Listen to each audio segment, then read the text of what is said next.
All right, level in the United Nations.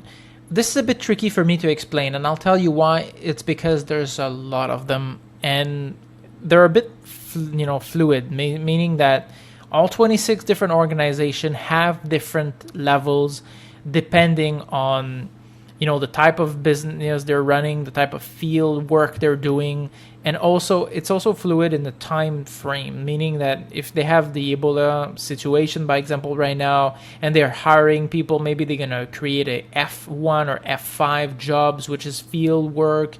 It depends. The really static one would be G, P, and D. G is general service staff. This is secretaries, drivers, like low-level accounting, bookkeeping, and so forth. People that do data entry and secretarial work, but with it a little more like executive secretary, stuff like that. These are G posts. G posts are generally local only. So by example, let me take an organization. Let's say the International Civil Aviation Organization, ICAO, in Montreal. So the G would be the local Canadians working for the organization. Okay, they're not coming from abroad, they're recruited locally. Then there'll be the P. The P's are professional. So P1 is very rare, and we don't really mention P1 because there's virtually no P1 post. It starts pretty much at P2. This is to create a gap between the G and the P, so that the G's don't very easily go to P unless they have educations and they really perform well, or they became more educated over time and have more experience. Bachelor's degree and entry level, maybe master's degrees, is good enough to get a P2 or P3 job if you have, let's say, 3 to 5 years experience. Then you might be able to get a P3 job or P2 jobs. These are international posts. So if you live, let's say, in Philippines and you apply for a job in Montreal at ICAO, then that would be an international job. Then you would have sort of a diplomatic status. It depends. P2, P3, you will have sort of, we have tax-free import for sure of your car and the goods, and you may have some tax-free benefit, diplomatic plate, stuff like that on your car, and you sort of be considered a diplomat, but it's still low level. You may not have all the benefit. P4 and P5, these are people that actually manages the G's and manages the lower level P. They're considered chief, okay, or higher level officers if you want, okay. The jobs are a bit more scarce. It's not as easy to get those jobs. You don't really need generally to pass a test. All the other jobs you need to pass tests.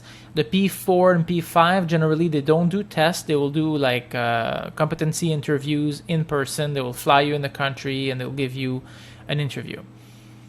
The D1 and D2.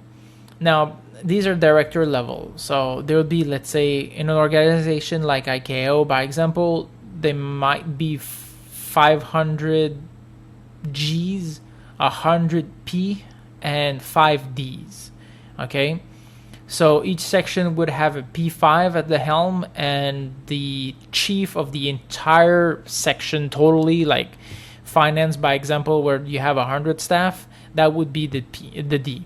Okay, and the people responsible, let's say, for aviation or for programs, that would be D. The other people responsible for legal might be a D, and the other person responsible for the entire building administration, HR, and so forth is also a D. Okay, so there's 5 Ds total, let's say, or 10 Ds total, depending on the organization. WHO would have more Ds. After that, you would have elected posts. Basically, those are political posts and so forth. So I would rather not go into this, because this is really, if you get that post, it's because you're politically connected and it's you're voted and elected. So it's not that easy. So let's not mention that. The rest, field post and other posts like this. Like I said, you could easily find out what they are when you're gonna look at the posts. These are generally contract specialists and people that are staying in the organization for a short period of time. Okay, so this I'm not going to mention too much. So you have the understanding now of G, P, and D. More than likely, you will apply for P and D posts. and not the rest, unless you really want to have a foot in the door, or you want to do something kind of unique, or you want to work in the field and your job involve and your experience involve working in the field, like security and so forth. Then you may not go for GNP. You will go for field work or other work like that. So that would be the SC and the F, depending on the level. So you just check the job description, read the job description, see if you're fitting in there, see if it matches your profile. So if they ask you for 10 years experience, then if you don't have 10 years experience, then you won't be able to apply for this. I mean, you go one level down. So that's it. Hope that helped.